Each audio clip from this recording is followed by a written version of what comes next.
PIA को 800 अरब रुपए का लॉस हो चुका है। अगर ये पैसे ना मिले तो खुदा न खास्ता पीआईए जो है दिवालिया हो जाएगी। पीआईए जो है महीना पहले क्यों नहीं दिवालिया हो रही थी? हम बहुत ज़्यादा पीआईए को एफिशिएंटली भी चलाएंगे, हम 100 साल में फिर 800 अरब रुपया पूरा करेंगे। इसका मतलब है कि इसको बंद कर देना चाहिए। किसी ने ये नहीं बताया कि ये पीआईए के इस वक्त 11 जहाज ग्राउंडेड है। 3 हमारे 777 अपने हैं, वो 3 साल से ग्राउंडेड है, और एक ATR है वो लीज्ड है, वो भी 3 साल से ग्राउंडेड है। आपका इंजीनियरिंग और स्टोर्स डिपार्टमेंट में बेताशा करप्शन है। ये लोग जो है सप्लायर्स के साथ कमीशन लेते हैं। ये लोग, आपने जो है उन लोगों के साथ इतनी गलत तरह की डीलिंग्स की हैं। ज़्यादातर लोग आपको पार्ट्स भी नहीं देते। पीआईए में कंप्यूटर पे आपने अरबों रुपया लगा दिया है, मीडिया पे आके आप बताएं, ये तो फिर IMF का मसला हो जाएगा। 2-3 जहाज जो हैं वो बियॉन्ड रिपेयर हो गए। रिपेयर आ जाएगा तो जहाज उठ जाएगा। बियॉन्ड रिपेयर कहाँ से हुआ? जहाज प्रिजर्व ना होने की वजह से उनमें कोरोजन का खतरा हो जाता है। 15 साल बाद जहाज कंडम हो गया, जब उसकी लाइफ 30 साल है, तो इसका कौन जिम्मेदार है? फिर बोइंग के कस्टमर हैं।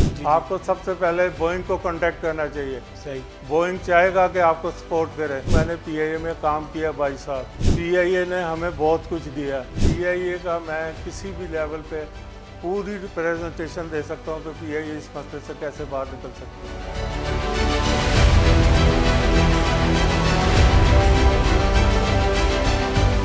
अस्सलाम वालेकुम नाजरीन, पाकिस्तान खबर डिजिटल के एक्सक्लूसिव प्रोग्राम के साथ मैं हूं खालिद भट्टी। आज हम बात करेंगे पीआईए के माली बहरान पे, और जो मीडिया में तवातर के साथ खबरें आ रही हैं कि अगर हुकूमत ने पीआईए को पैसे ना दिए तो हो सकता है कि पीआईए का ऑपरेशन जो है वो बंद हो जाए और उसके तमाम जहाज़ जो हैं वो डोमेस्टिक और इंटरनेशनल जो है वो ग्राउंड हो जाएँ। तो पीआईए आज जिस माली हालत में है, जिस बहरान में मुब्तला है, ये 1 साल का बहरान तो नहीं है, ना ही ये चंद दिनों में यहाँ तक पहुँची है। ये एक लंबी दास्तान है, और इस दास्तान को हमारे साथ शेयर करने के लिए और बहुत सारे जो सवालात नाजरीन के और हमारे ज़हनों में उसका जवाब देने के लिए आज मेरे साथ एक नहायत ख़ास मेहमान मौजूद हैं। मोहम्मद इश्तियाक अहमद साहब, जो कि चार्टर्ड अकाउंटेंट हैं, पीआईए में 22 साल तक पीआईए के साथ वाबस्ता रहे, उनके इंटरनल ऑडिट से वाबस्ता रहे, और पीआईए के बारे में जितना ये जानते हैं शायद ही कोई और जानता हो। तो आज हम कोशिश करेंगे कि इनसे कुछ सवालात के जवाबात लें, और जो सवालात हैं इस वक्त पीआईए की माली हालत को लेके, पीआईए के ऑपरेशंस को लेके, उसकी जो बदइंतज़ामी है और करप्शन है उसके हवाले से आज हम इनसे गुफ्तगू करेंगे।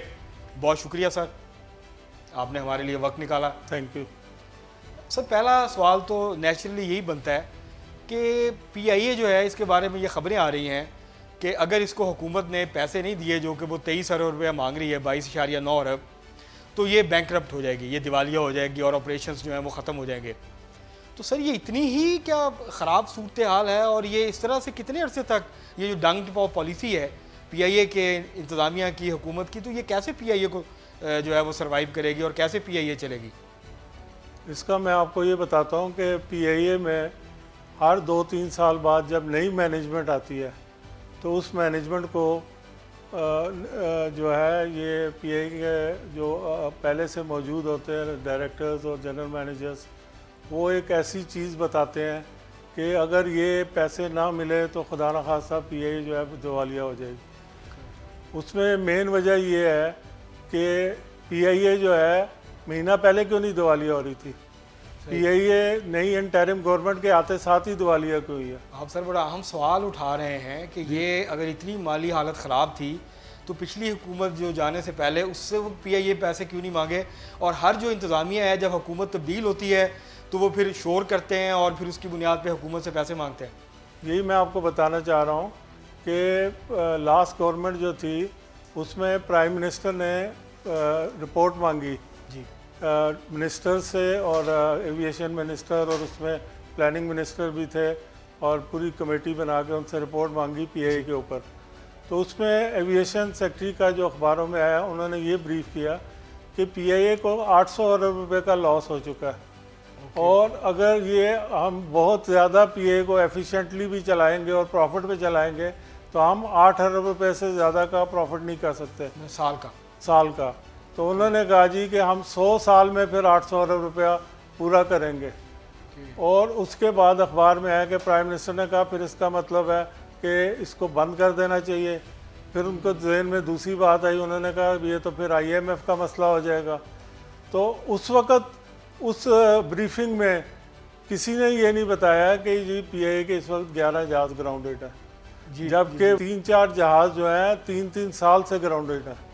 आपके 777 जहाज़ जो हैं, जो कि आपका मेन ब्रेड एंड बटर आपका कमा के देते हैं, वो 3-3 साल से ग्राउंडेड थे। सर ये लीज के जहाज 3-3 साल से ग्राउंडेड है? नहीं, इसमें जो 3 हमारे 777 अपने हैं वो 3 साल से ग्राउंडेड है। अच्छा। और एक ATR है वो लीज्ड है, वो भी 3 साल से ग्राउंडेड है। और उसकी लीज के पैसे हम दे रहे हैं? ये PIA बताए ना लीज के पैसे कैसे दे रही है, कितने पैसे अब तक दे चुके हैं। इसके अलावा ये जो इनकी 13 जुलाई तक का जो स्टेटस है, उस वक्त तक इनके 4 लीज के एयरक्राफ्ट लीज के एयरबस भी इनके ग्राउंडेड है। वो 4-4, 5-5, 6-6 महीने से ग्राउंडेड है। तो उनके भी पता करना चाहिए कि उनके लीज के कितने पैसे दे रहे हैं। अब मैं आपको इसका तो सर अगर ये जहाज उड़ा नहीं रहे और लीज के पैसे दे रहे हैं तो ये रॉकेट साइंस तो नहीं है, फिर तो खसारा ही होगा, फिर तो जाहिर है PIA को नुकसान होगा। बिल्कुल, मैं आपको ये बताता हूँ कि PIA 30 एयरक्राफ्ट है PIA के। तो इसका मतलब है 30 एयरक्राफ्ट के लिए 30 आपने केबिन क्रू भी रखा होगा, आपने कॉकपिट क्रू भी रखा होगा, आपके एम्प्लॉइज़ जिसका आप इतना शोर मचाते हैं कि जी एक जहाज़ पे 400 एम्प्लॉई हैं और हमारे जहाज़ एम्प्लॉई बहुत ज़्यादा है। तो अगर आपने आधे जहाज़ ग्राउंड कर दिया तो फिर तो आपके एम्प्लॉइज़ 800 हो गए एक जहाज़ के ऊपर। तो आपको इंश्योरेंस के भी पैसे देने हैं, आपको रेंट भी देना, आपने वो सारी चीज़ जो है वो फिर रिमेनिंग जहाज़ों पर डिस्ट्रीब्यूट हो गया। मैं आपको इसकी वजह बताता हूँ। जी सर। इसकी वजह ये है कि आपका इंजीनियरिंग और स्टोर्स डिपार्टमेंट में बेताशा करप्शन है। ओके, मतलब आप कह रहे हैं कि जो बड़ी वजह है PIA की मौजूदा हालत की वो करप्शन है? जी। ओके। और ये करप्शन जो है ना, ये अगर इस पे काबू ना पाया गया तो ये वाकई PIA को बैंकरप्ट कर देंगे।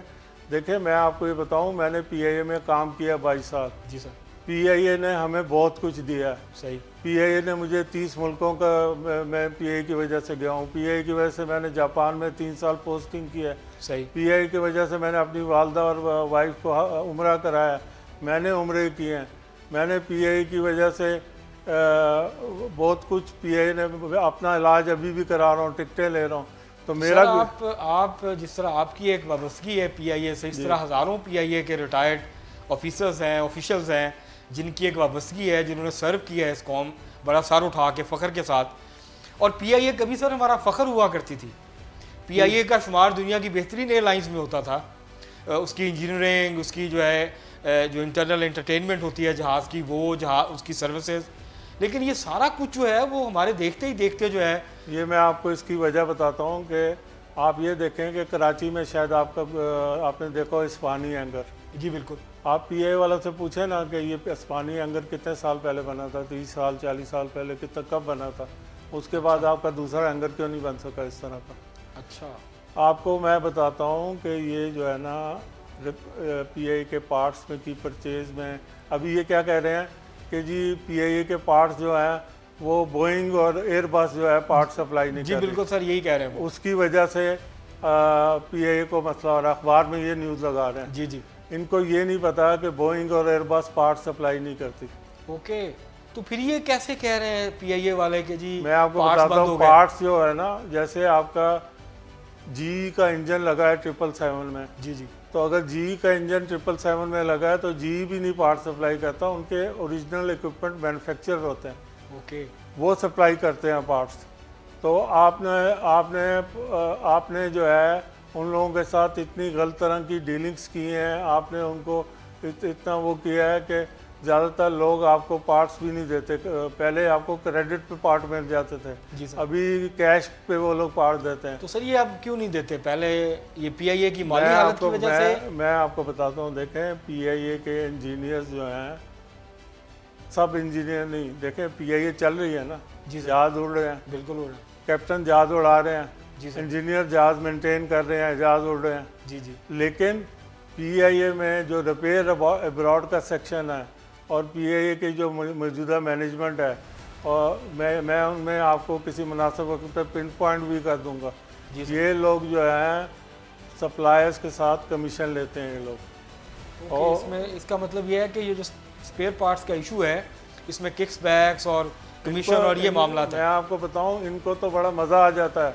ये अभी गवर्नमेंट से कह रहे हैं ना 14 अरब लें, पहले तो आप इनसे बोलें कि ये जो आपने 11 जहाज़ या 15 जहाज़ ग्राउंड कर रहे हैं, इनके एक एक जहाज़ का बताएं तो उसी कितने पार्ट लगाने हैं, पूरा साइंटिफिक तरीके से करें ना। CIA में कंप्यूटर पे आपने अरबों रुपया लगा दिया है, जी जी, तो आपके पास कंप्यूटराइज सिस्टम होना चाहिए ना। आप मीडिया को बताएं, मीडिया पे आके आप बताएं कि जी वो 777 जो है जो 3 साल से ग्राउंडेड है, उस 777 का जो है क्या क्या कौन कौन से पार्ट नहीं है, कौन कौन से इंजन नहीं है, उस पर कितना खर्चा आएगा। हो सकता है किसी पे आपका $10,000 खर्चा ना हो, किसी पे आपका जो है $5 लाख खर्चा ना हो।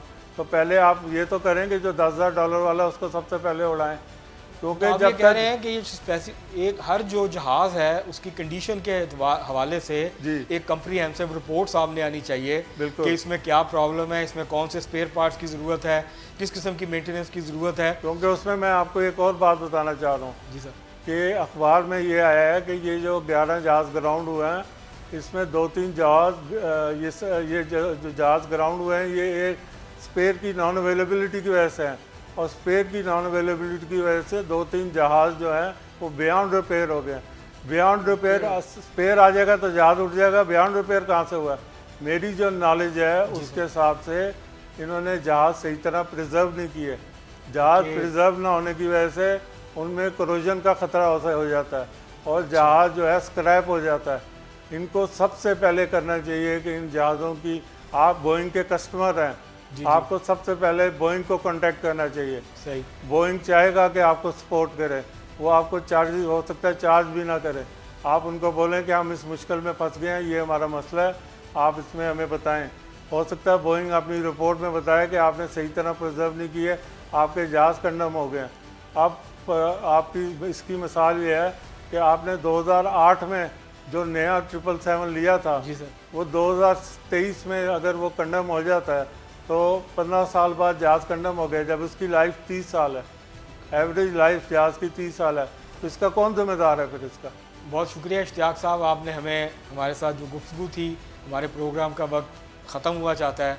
अगले प्रोग्राम में हम आपको यहीं से गुफ्तगू का आगाज़ करेंगे और आपसे मज़ीद जानेंगे कि ना सिर्फ ये कि जो PIA की कंडीशन, ये PIA की माली हालत है और PIA की ओवरऑल बाद इंतज़ामी करप्शन के जो किस्से हैं उसके हवाले से, बल्कि इससे निकलने का PIA के पास रास्ता क्या है। क्या जो हुकूमत कह रही है, जो माहिरीन कह रहे हैं कि प्राइवेटाइजेशन इसका हल है, इसको बंद कर दें, प्राइवेटाइज़ कर दें, या अब भी हुकूमत जो है पाकिस्तान की जो रियासत है उसका जो फ़ख्र था कभी PIA, क्या उसकी जो अरूज था, उसकी जो जिस हाइट पे एक वक्त पे थी, तो क्या उसको रिस्टोर किया जा सकता है? तो इसके हवाले से अगले प्रोग्राम में हम आपसे बात करेंगे। कंक्लूजन से पहले सिर्फ एक बात बताना चाहता हूँ कि PIA का मैं किसी भी लेवल पे पूरी प्रेजेंटेशन दे सकता हूँ कि PIA इस मसले से कैसे बाहर निकल सकती है। बहुत शुक्रिया सर, अगले प्रोग्राम में हम यहीं से आगाज़ करेंगे। नाजरीन, ये था आज का हमारा पाकिस्तान खबर एक्सक्लूसिव। अगले प्रोग्राम में दोबारा हाज़िर होंगे और इश्तियाक साहब से मज़ीद जो है वो सवालात जानने की कोशिश करेंगे। बहुत शुक्रिया।